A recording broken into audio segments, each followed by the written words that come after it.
नमस्कार, good morning साथी हो। म रेणुका देवी। आशा गर्छु मेरो जति पनि दर्शकबिन हुनुहुन्छ तपाईँहरू सन्चै हुनुहुन्छ भनेर। आज तपाईँहरूलाई म एउटा सानो चिज देखाउन आँटेँ कि यहाँ भर्खरै मैले देखेँ र देखेर मलाई यति खुसी लाग्यो नि।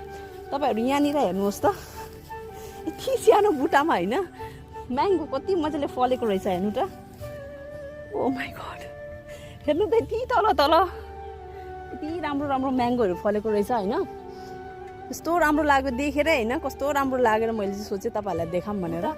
जुन साइज देखेर चाहिँ यहाँ म्याङ्गो लागेकै हो होइन। यो सायद अलिक ठुलो भएपछि अझै ज्यादा ज्यादा लाग्छ होला।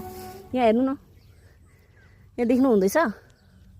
यो सब चिज पहिले हामी टिभीमै देख्थ्यौँ होइन, साह्रै देखेर राम्रो लाग्थ्यो। तर अहिले प्रत्यक्ष रूपले देख्दाखेरि साँच्चै बहुत राम्रो लाग्छ। हेर्नु त, त्यहाँ अगाडि पनि कति सारा बुट्टा सानो सानो बुटो छ, तर यति राम्रो चाले म्याङ्गोहरू लागेको छ नि।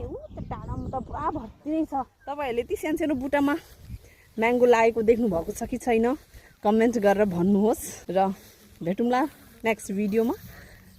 By by.